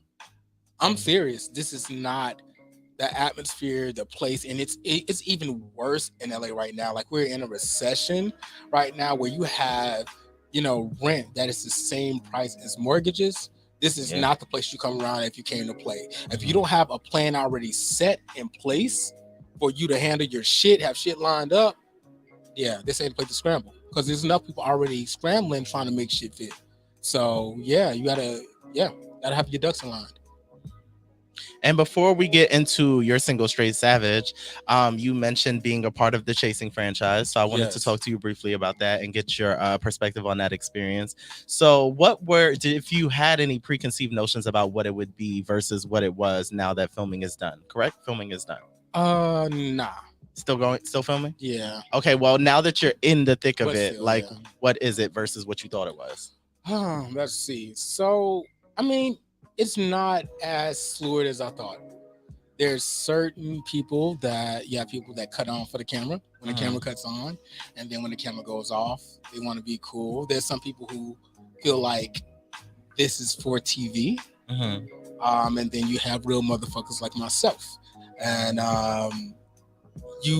what I've seen is a shift. I wasn't there for first season, but when you put real motherfuckers in the scene, like, you see the tide kind of change, because the same bullshit that they pull first season or whatever they used to pull, they can't pull with you. So you see people really, I guess, they come to surface. I would say that, they can, like I said, they come off the cameras in the quiet corners, but when you see them in them group scenes, you see how shit really go. So defining the real from the fake, and even them catching on. That's what I'm seeing from some of my castmates, like, because this is not first season. So the shit that, like I said, that you've been pulling, those gags and bullshit, it ain't gonna run this way. So you're gonna have to really be real, or I'm gonna call you out. It's gonna be said. So, I mean, it is what it is. People fake, people real. So what can people expect from not just the season in its entirety, but from you this season? For me, again, it's me being more open. I've never done something like this. I've been very private about my life. I'm kind of like a public private person. But with this venue or avenue I'm taking, you'll get to see more of my personality behind the music, me behind the music. Again, me interacting with this new group of folks or whatever. But just mostly just seeing me in other layers. So yeah, my home life. I did even cook on the show and shit like that. So yeah, you get to see me. You know how to cook? Oh yeah, I can throw down. You from Louisiana? You better not do some. I'll throw down. Shit. What's your best dish? You know what? I don't have a best dish. I like cooking Southern food, but it's like eclectic. I don't like getting too bored or whatever. And I think for the cast, when I had them over, I did like this stuffed chicken with this yam casserole and some. What else did I have for them folks? I don't know. Two other sides, but they fucked that shit up. They fucked it up. That sounds good. Okay. We don't get to eat before the show. I don't. Shit, I'm always running late. Yeah, I don't usually eat breakfast. Yeah, so gotta have more than abs when we sit like this. So the next time you come back, I'm gonna need like 2 Tupperware bowls. Okay. Yeah, you know, and just pack them. I'm gonna have to come back for real because I'm gonna have to premiere my next album. Yeah. So I'm working on my second album. My first album was titled. Thank you. My first album, Voices in My Head, and now this album is called Commercial Break. So I'm about 75% completed this album. I'm set to debut probably in the fall. I don't have a solid date yet, but I'm excited about this project. It's different from my first one. I'm looking forward to showing my growth for the listeners, for them to hear another layer of me. Because in my first album, I made some very intimate interludes. Because I want the audience to really get a feel of who I am. And again, when your track, I make high energy tracks, it doesn't really display all of me. So I wanted to have a very intimate moment with my fans. So I'll be basically doing the same thing or similar with this second album. So people get to know more about me, more about Rich. Okay, Commercial Break. We love an exclusive premiere on the Get Right Radio show. That's right. The new 106 and Park period. Claim to it, yeah. Speaking of new music, would you like to introduce Straight Savage? Hold on. How long is the song? I think it falls almost in line. Yeah. Okay. Would you like to introduce Straight Savage? Yeah. So without further ado, my first debut out the gate, Straight Savage. That's ST8SVG, Straight Savage.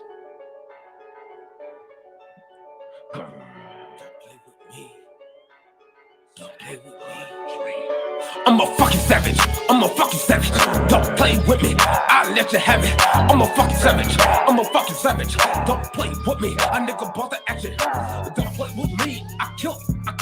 Don't play with me. I kill. Don't play with me. I kill. Banana, gorilla. I play. I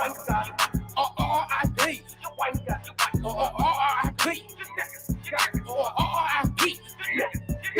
Tommy got on the run. Oh my god, he got a gun. Shut up, bitch. Give me a little set. Please don't you give me all the big bills. And the Louis V. Hill. Still look, get him a chick. Yeah, take him off, bitch. Then hit the bitch for the clip. Now I'm on the go. Kick the glass. Do this bitch, you better audio. On the work. Let's go. 36 with the dough. Hit through the motherfucking out. Get the pop.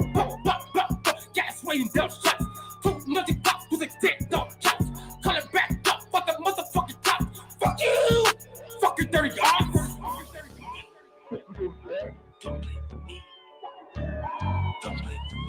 Fucking dirty arms.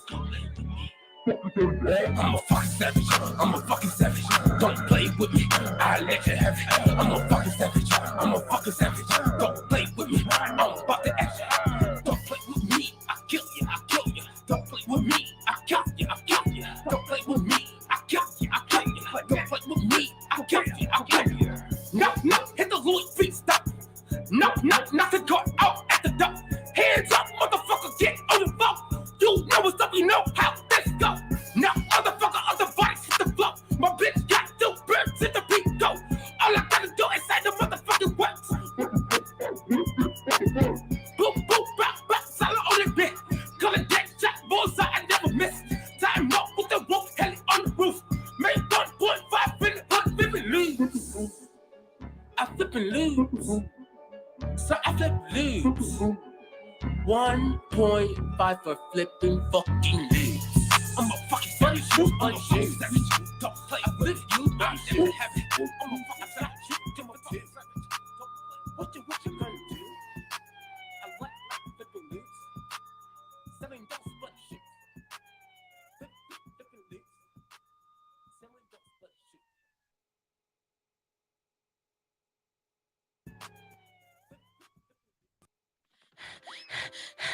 Hey, Jackie, what's wrong? I'm over here running around trying to tell everybody about the Podcast Pit. What's the Podcast Pit? I'm glad you asked. The Podcast Pit is an event where you will find some of your favorite podcasts performing in front of a live audience. Will there be food and drinks there? Of course there will be. It's at Joxer Dailies in Culver City. They have a full bar and a full menu. Hey, I may need to tell people about this as well. Yes, come with me. Let's tell them. The Podcast Pit is coming. The Podcast Pit is coming.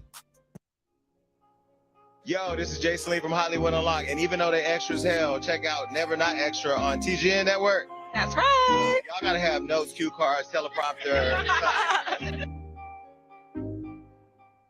Hey, Peyton, you know what I've been craving lately? Some ice cream. Then we have to go to Slush and Roll. They have the best handmade ice cream rolls. You can add any toppings you like. Sprinkles, crushed Oreos, and my favorite, marshmallows. And you can top it off with whipped cream or delicious chocolate drizzle. I just looked them up, and you can find them at 12742 Crenshaw Boulevard in Hawthorne, California. And they even have vegan options, too. They sure do. And they are open from Tuesday to Sunday, 12 to 8 p.m. And I just followed them on Instagram at Slush and Roll. Sounds too good. Let's go right now. Yay! Hey there, business owners. Don't miss our limited time offer. Advertise on the Good News Radio as low as $2 per commercial slot. That's right. Promote your business up to 4 times a day, every day for a month on live radio. If you're interested, email us at contact@tgnradio.net. Once again, that's contact@tgnradio.net. Hey, Shariq LeMay. Hey, what up, J Pinkay? You already know what it is. You pulling up with me on Thursdays? Oh, you already know Thursdays is lit. What we doing? We live on Limelight Live on TGN Talk. You already know 7 p.m. Pacific Standard Time, 10 p.m. Eastern for our East Coast folks. And hey, Calvin, why don't you join us sometimes? Gee, if you think I'm ready. All right, Calvin. What a clown. I can't. We'll see you then. Hey, my name is Jasmine Sweets, and I'm so excited to be bringing you the Sweet Spot on TGN Vibes, Good Vibes, and R&B. Playing the old school, new school, and in between. I'm coming to you this summer. Stay tuned. Birthdays are meant for celebration, and when it comes to celebrating, Flour and Sugar never misses a beat. Offering custom cake designs to fit any special occasion, your cake will be the talk around town. From sushi cakes to perfume bottles, everything is always edible with flavors like Oreo, banana pudding, and our top flavor, strawberry shortcake. I can't miss. Order your special cake today by email at flourandsugarla@gmail.com or visit our website at flourandsugar.store. Or if you want to see new designs, follow us on Instagram at _flour_and_sugar_. Oye, locos, this is Rennie with the Brown Skin Investors, helping communities of color learn more about financial literacy. Catch us every Wednesday at 8 p.m. on TGN Latinx. And we are back. You are listening to the Get Right Radio Show, and we just premiered Rich Bomb Straight Savage. Rich! And we are back. You are listening to the Get Right Radio Show, and we just premiered. So what I wanted to tell you is that I love your rap style, because for me, one of my favorite rappers is Mystical. Thank you. And you definitely have elements of that. Like, you have one of those unique rap voices, like the Ja Rules, the DMXs, the Mysticals, where it's just like, if you hear it, you'll know who it is. Exactly. And I think it complements your beat choice. Thank you. So I fucked with that. And the beat bangs. How much of that would you say is Louisiana inspired versus your own inspiration? Shit. I mean, again, I'm birthed from there, so it's hard to kind of even distinguish how much is. It's just that is what came out. You know, I did the record, and but I'm very proud of. Again, that's my first track. Coming out the gates, not. That's the first song you've ever released. Correct. I've never written a song before. I had never. Like, again, I had moments where I spent time in the studio, but it wasn't for me. It's on, like, you know, homie pick me up and I'll go there.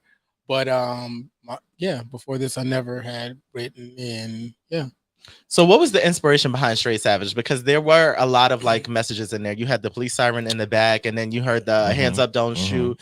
So like what were you trying to get across? Honestly, there wasn't any like true meaning when I like approached the song. It was the beat. The beat is the first thing that drew me, and honestly, as crazy as it sounds, the song talks to me. So I love that. It began talking. At first, I thought it's like kind of like when you like, did you say something? Did you say something?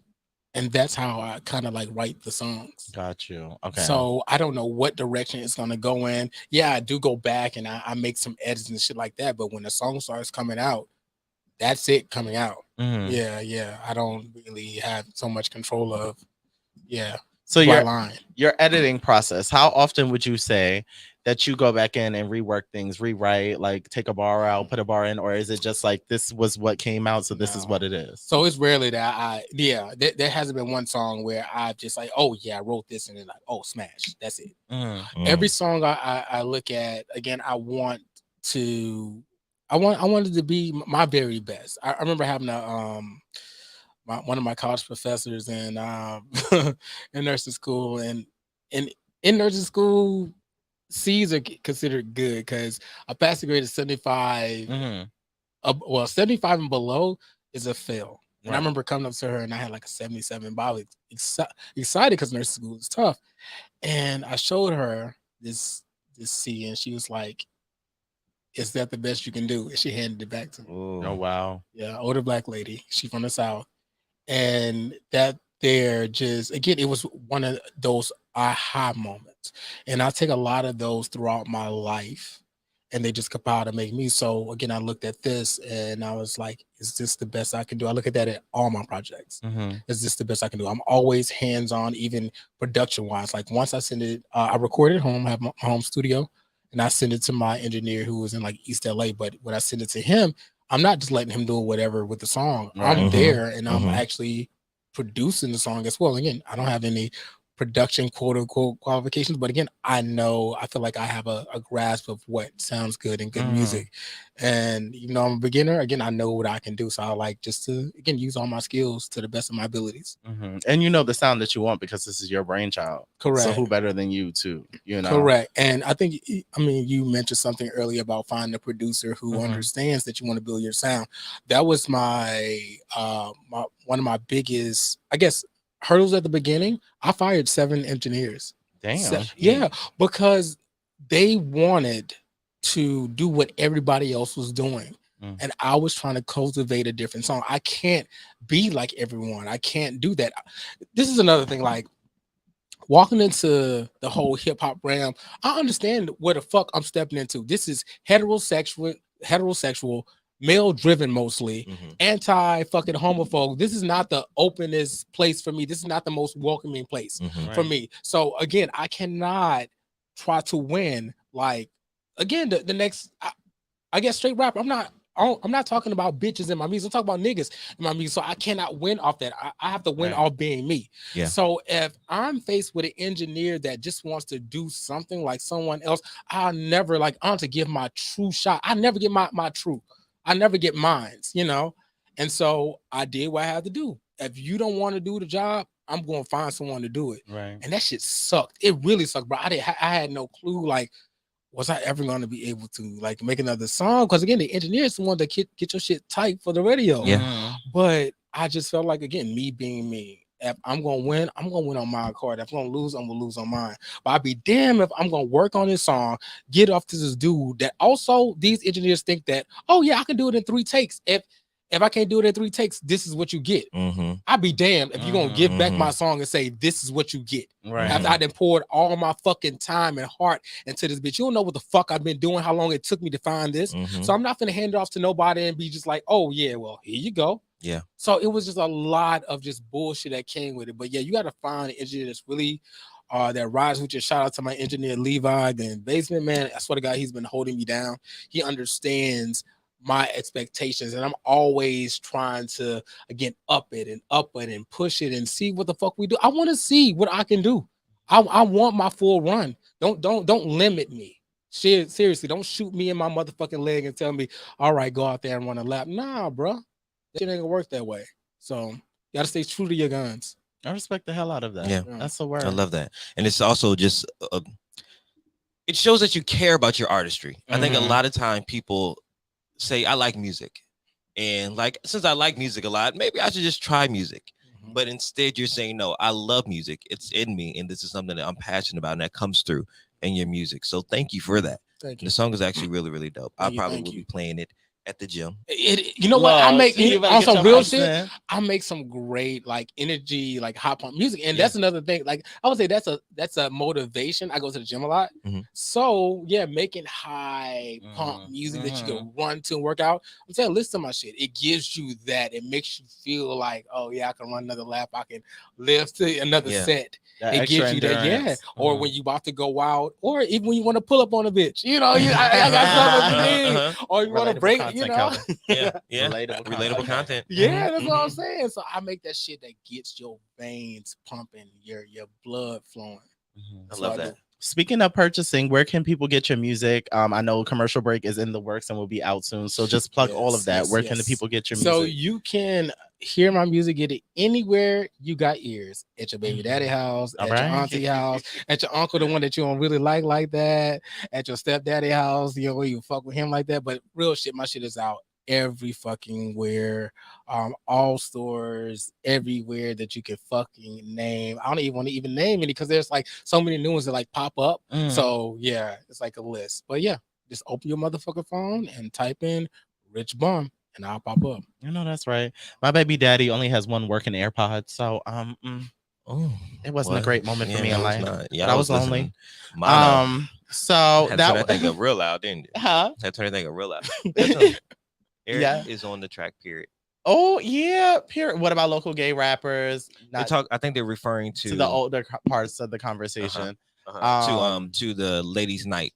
Oh yes. LGBTQ. Oh yes. Local rappers. Shit. Put me on that bitch. Hop on it because Kelvin posed a question to you. So remember when Kelvin was asking about like a gay ladies' night type of song? Yes. So on a major scale, Rich Bomb opted out for that one, but like on a local scale, when you were talking about there are a lot of like up and coming talents. That's what I'm saying. I can't because like this is still new, man. We're still new in the game. I like 7 Deep.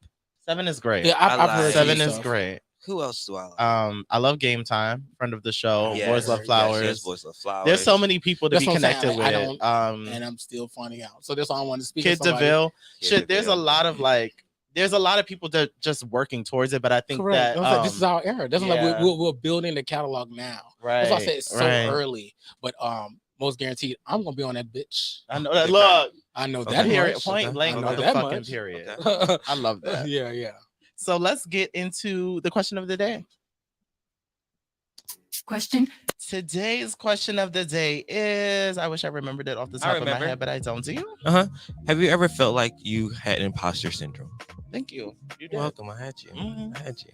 Imposter syndrome? So like the feeling of like being in a room with like very important people or powerful spaces, and you're like, I shouldn't be here. Like, what am I doing in this room? Have you ever had one of those moments? I grew up like that. I grew again coming from Louisiana, growing up on the smallest house on the block, raised by my grandparents. I grew up very humble to the ground. So it took me a while, honestly, to see me for all of me, and I'm still capturing that, still starting to see parts of me I haven't seen. So I would say honestly, for my majority of my life, I've been in so many rooms, even real shit with Beyonce and Jay-Z. I went to Solange's parties like years ago, but I mean, like, this is me, that's them, like a couple feet across the room. I wouldn't know what to do.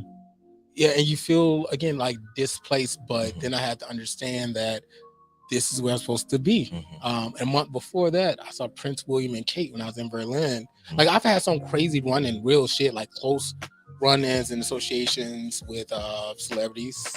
Even Maxine Waters. I was engaged to her grandson. Oh wow. Yeah, that was my last relationship. But hey, it happened that much. But still, like these close connections where you're like, can she cook greens? You know what? When I went over to her house, she didn't cook. I just like she makes. I know that sounds so nasty pot of greens. Listen, I voted for her. I live in Inglewood. I voted. She's a great but woman. I just feel like she can throw that in the kitchen. I would imagine. Again, she didn't cook. We went to dinner. Okay. And shit like that. The time when I was at the house, we just hung out the house. But got the fat back in the greens. Yeah. Come on, fat back in the greens. She has to. Yeah, but she's cool. She's really cool, grounded lady. Yeah. But yeah, just so many again run-ins. My cousin also is a chopper star. So I mean, I have like some like So, but it's been still standing in those rooms. I felt like what's a little nigga from Louisiana doing this motherfucker, you know? But that's what God has me. That's what He has my path, my plan. So I'm just walking. Amen. He ain't going other places. Kelvin? Oh, all the time. I find myself in places that I'm like, what the fuck? Like, who are you really, Kelvin? Like, what's really going on? I remember the first time that I really suffered from it was like when my first major celebrity interview that I like produced, and that was with Floyd Mayweather. And Floyd has this big entourage of at least 20 people. And I'm sitting TNT. there. Yeah, I'm like, oh my gosh. So like I'm handing notes to Jason and everybody, the host, and like trying to prep Floyd and like all this stuff. And I'm like, I sit in the corner for a second. I just had to look around like, yo, what the fuck is going on right now? Like, this is $1 billion right there. What am I supposed to be doing in here? Like, what's going on? And like, I went to hand him like the papers, like, oh, you want an autograph? And I was like, no. He was joking with me though. He was joking. I was like, no. He's like, I'm just playing. I was like, oh, okay. Oh, yeah, right. But like, no, even like recent, like when at work, sometimes my people I deal with, they produce major movies like Lion Gates and all this other stuff. And I'm like, I'm just a little bald head dude from Fort Wayne, Indiana. Like, what is going on right now? But Oprah always said, if you find yourself in a room, don't question because you're supposed to be in that room. Yeah. So I have to always remind myself, if I find myself in a room, I was already supposed to be in this room. What is my purpose in this room? How can I make my presence known in a positive way that says, okay, Kelvin's not there just to sit there, but he's there to take action, and he actually has a seat at the table. And when we have a seat, we also have the chance to pass a plate. I'm getting uniquely speaking. This is getting deep right now. No, it was good though. That's what people need to seat, hear. When you have a seat at the table, you also have the opportunity to pass a plate. And when I pass my plate, what's going to be on it? What am I feeding my people? True. As we pass this thing around, as we build our place together, what are we building? What am I? Am I a mashed potato? Or am I a steak? Am I something that's a little bit more hearty? I'm just going to be some peas on the side. What am I adding to the table? Yeah. So I think those are things I have to remind myself. That was so well said. Oh, thank you. What about you, Eric? I deal with it a lot. I'm an overthinker and I'm like a perfectionist, so I'm very harsh on myself at all times. I think the most recent experience, not the most recent, but definitely when I was in USC for grad school, I felt like inadequate just because like my goal was never to go to grad school. I just went to USC as a way to get more financial aid so I can move to LA for good. And I got in. So I was like, okay, now what? And it was a year program, and it was just like a lot of reading and writing. And I'm naturally good at that stuff, but at the same time, like it wasn't my preferred medium. Yeah. So I was always overthinking, and I was just like, can I keep up with these students and all that stuff? And of course I could. I got there. But I feel like that all the time, like when I'm on red carpets and I'm around other people that are like supported by major platforms, and I'm like, does anyone take me seriously? Or like, you know, am I stuttering over my words too much? Or like, I just overthink a lot. So I deal with imposter syndrome, but I'm getting better at talking myself off the ledge and really like giving myself perspective. So yeah, but I definitely do. I've had to learn how to take off the glitz and glam of people. And just literally see people for people. Yeah. Because once you like get done with that, it's like a heart to heart. Yeah, but that's what, again, these celebs, these stars, that's what we are. Like, we're just normal people, but again, people tie certain accolades and certain expectations and put us on certain hills. That is what does it, you know, but it's not usually the person. Because once I get, let me ask you a question. Did you guys have any reserve about me coming in here? No. Okay. T was my introduction to you. So like in the time I've known T, I'm like, if there's someone that you want to bring on, I feel like I'm in good hands and they're in good hands. But you saw my photos. I seen your photos. That's what I'm saying. I did creep on your Instagram page. Okay. So that's why sitting down with you, have a conversation. I like the duality of it all, because on Instagram it's a little rah. That's what I'm saying. Like, but here it's a nice conversation. I'm like multi-layered. I am more than just the pictures. Again, majority of people, they just see that, and that's all they see. So that's why I try to again go an extra mile on the album so they can hear, see different things. And again, for Chasing LA, this is why I did that, because that if people will get streamlined and only think that, and I know that I come across as strong. Again, that's part of me. That's part of me. That's what, again, I'm active and shit like that. But I hear that a lot. That's why I asked that question. No, this has been a joy. I'm glad you came on the show. Oh, yeah, Most I'm definitely. glad you guys had me, for real. You're officially a friend of the show, so Yes, we'll be you are. having you back some more. As Yes, well. yes, especially when the album comes out. Commercial Yeah, break. yeah, that's what I'm saying. When commercial break comes out, I definitely have to come back. We're just getting started. And that was all for the question of the day. No pressure. No pressure. I'm big pressure. And now it's time for If I Told You That. What was your biggest fear as a child, which is still something that you fear today? Off the top of my head, my biggest thing is a fear of judgment. And it is like the hardest thing for what I do. Because I was always kind of like repackaged to be in a box. Like the way I spoke, I had a very high voice. So like I would try and like speak under my voice so that way I can like hide it because everyone was associating it with my sexuality. So like men in my family or like women in my family would be like, you know, put some bass in your voice and this stuff. So I ended up like developing like a speech impediment because people would be like, I can't hear you. Yeah. But I'm like, I'm talking under myself so I can hide that voice. And then you have to unlearn that. Yeah. So my thing is just like I was overly judged as a child. I have a very supportive family, but they only knew how to love me as much as they knew how to love. And you know, because of that, I had to do a lot of self-work and building myself up. So now I'm in this place of self-confidence. I refer to myself as the baddest bitch on the block, but on the inside, I am very protective on anyone that can bring me back to my inner child that felt like, oh my God, please stop looking at me. Am I doing this wrong and stuff like that? So any position where I feel like people can belittle me or critique me makes me very anxious. Back to that, yeah. Very much so. Yeah. What about one of you two? Oh, this is going to sound really weird. I have a fear of large crowds. That's not really weird. Especially not in this climate. But like, I can stand in front and talk in front of a huge. I've done it. Like it's I can do that, but like being in it gives me like the heebie-jeebies. Or like used to go like in college, the basketball games.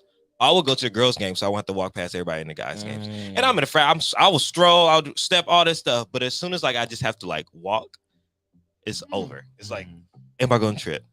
What are people saying when they walk past me? How am I looking? I thought that was like more of a safety thing. You was No. gonna say like, you know, can't get out in case of emergency. That's what I thought you was gonna go with it. I just feel like people I don't like people looking at me for no reason. Like if I'm up here, I'm doing something, that's okay. But like you just watching me, I'm like, I ain't, because I'm a little awkward turtle. You probably have a commanding essence in your own way. There's a reason why people are looking at you. That's weird. I mean, let people. It's like at the club, like just like last night. It's so weird. People just walk past and just stare and look at you. Yeah. And it's like, hey, but hey, also, and I'm like, but also that social media. I think social media has impacted how people interact. Yeah. So much interaction is online that for real, folks don't know how to talk to you in person, and they will fucking sit across from you on Jack and text you on Jack. Yeah, it will. Bro, hey. You had a better chance hollering me in person than on that. And on Jack. I just seen you at the bar. Why didn't you just hello. walk up and say hey or hey? And you know Jack be glitching, so you don't get that message for another 28 minutes. You done left. Well, hey, you baby on the Wi-Fi. I be on a Wi-Fi. Like, hey. That's a whole other conversation. That's you know I'm shy. You know what? I'm actually shy, so I would never. Really? Never. What? I'm really shy unless I'm like super like feeling myself. So you'll be the nigga texting me across the room. I'm not nigga. I wouldn't even approach. But so you'll text me across the room though? No. Oh, so you just want to say anything? I'll just let it go. I'll just let it go. Like, isn't that meme like me looking at you for more than 5 seconds and be shooting my shot? Yes. That is me. That is me unless I'm really like okay, Kelvin, you got this today. Get my, verse vibes. My top vibes come out and be like, yeah, let's go. But like, other than that, it's not happening. I'm like, okay. No, what about you? As far as childhood fears, you know what? I don't know if snakes still are. I just don't like snakes, period. Really? Yeah, so I'm not sure if it's a childhood thing or just like I just don't like you bitches. I don't like snakes serping people. I keep my grass cut short for these hoes. But yeah, I think that's probably it. Other than that, like other shit I ran, I kind of grew out of. I used to be I guess afraid of failing in a way, but shit, I failed so much and I understand like the strength in failing. So honestly, I embrace it because the thing about it, like if I fail and I don't make it, like I know myself, like I can recalculate it and I'll shoot again if I don't make it that time, I'll recalculate and shoot again. But eventually, and like I just know myself now, give me 3 shots, 3 to 5 shots. Oh yeah, I'm gonna get something. I'm gonna get something. So yeah. I don't have any like other hangups, but yeah, snakes are still like snake. You know what's crazy? I normally wear snakes on my middle fingers, and I did not wear them today. Dang, I'm talking about real fucking snake. Oh, I don't have and that. usually the ones on Florida. It's the stories from Florida. Yeah. Do y'all ever watch those stories? Oh, we read them a lot. And We understand. talk about Florida a lot on this Okay. show. Do you know again how they release their fucking wildlife a lot? That's a problem. They get snakes, little snakes, and they get too big and they release them. So they've been having like problems with fucking snakes eating shit, pythons, all big ass fucking anaconda motherfuckers. I don't know why people go to Florida. Because it's nice. Actually, I consider Florida for the future because it's so fucking. Y'all can have it. But the shit that be happening there, Y'all is can have it. wild. It's Republican. y'all can It's have it. Republican, so it's so hood rat. I'm like, I It's cannot it's have so it. like it's like hickish but cool, but it's a lot of things. But I love like the weather. I love the houses. Like it gives you that relaxed kind of feel. The weather is like no other. I call it naked weather. Seriously, I like naked I'm telling you, I was in Miami chilling naked on a balcony. It's the best fucking thing. Something about that motherfucking breeze. Seriously, so it's nice. And also, I miss the rain. California, it don't rain out here. No, so I miss it. I miss real rain, and that's what Florida gave me. Florida's nice. From time to time, I miss it. From time to time. I miss like I'm from New York, so it rains. I got my Y'all fair got dirty rain. That's why. Woo! When you step out the street. When you step out the street. Let's not do that. Yes, from the bayous of Louisiana. That water We got gets swamp. too clear. Hey, we got the swamp. Yes, we do. Okay. But y'all got dirty rain with the big ass rats. Okay. We have pure rain. I'm from Indiana, the middle of America. White Very rain. good. White rain, okay? Very It's white. very clean. But no, I miss the rain, man. Seriously, staying inside all day, ordering a pizza, eating ice cream, like being I miss the fucking snow. lazy. I miss the snow. I don't know about that. I miss the snow Because that I snow legitimately shit is do. a different story. Yeah, Because once that shit it gets wet, once it dries off or whatever, it turns into fucking cold ass water. Y'all can have that. In the wind. Oh, and you can't go outside. Oh, you can't order shit. Fuck that. I miss those. I miss It's those days. miserable. It makes Yeah. you have to become creative. You love on the people around you a lot more when you're stuck in the house, like the pandemic. yes, That's why I fuck think it. friendships really flourished in pandemic. Unless We had you're no choice. isolated in the house before the snow starts. That's why you get your stuff before. If you can make it out to the grocery store and then Armageddon. Oh, the Armageddon. news warns us. It is. They warn us in enough time. I know they do, but black people be like, How much salt pepper we got? But I snow got a is couple cute. rolls. Snow is cute with the visit, but when you live in it, like have to wake up at like 6 in the hell morning no. and like scrape shit off your car and I'm scrape the. I'm not moving back. I'm not moving back, So have but y'all I had to miss do it. that? Like I scrape have. the fucking Hell driveway? yeah. Hell yeah. That's why I don't miss it. Yeah. I don't miss I that lived in shit. I lived in all No. 4 weather states. So we had rain, snow, fall. So it was See? sweeping in the summer, raking in the fall, shoveling in the winter, and cutting grass in the summer. So See, all and the I yard grew up work. with the cutting grass and the humidity. That's why I cut grass now. I have a fucking gardener. I don't do that shit. That's why I don't want a house. Right. Huh? I don't want a house. It's a lot I don't of want no maintenance. maintenance. It's a lot of maintenance. No, I'd rather, but you know what? I'm gonna be real with you. Like I said, the current climate of like California people paying as much as in more their rent is the price of my mortgage. Yeah. So I'd rather have my house with my pool and shit than have a fucking apartment where you're sharing walls and you hate your fucking neighbors and getting. You can hear everybody. Lord. It's an investment. It's an investment, but pick your places wisely, people. That's what I I will know. say. But thank you guys so much for listening to this episode of the Get Right Radio Show. Once again, I would like to thank Rich Baum for coming in and blessing us. My finger slipped. I swear my finger slipped. I'm gonna give you one of these too. Yeah, that's a special one for us. Oh, all That's right. a special one. I feel for a us. rainbow in that one. Did you? Good. Kelvin, you know what to play? Here, ho. We're gonna do this right now. Nah, we can just play it. I'm ready to get the fuck Just makes sense. ASAP after this Okay. shit. Not Black China, No, mamas. because tell the people your socials because we have less than a minute left. I Yes. want you to Oh, make find sure you check out me at I Am Rich Bum. Also, you go to IamRichBum.com. Again, music out fucking everywhere. Check out Straight Savage, Here Ho. Go listen to my shit.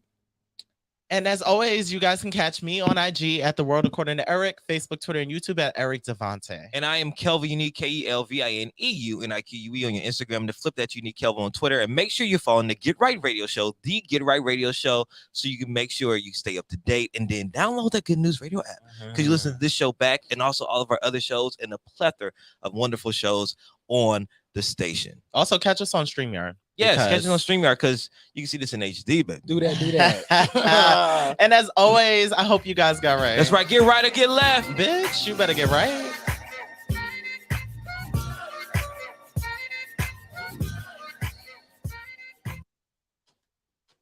We did it, Joe. We did it, Joe. We did it. By StreamYard.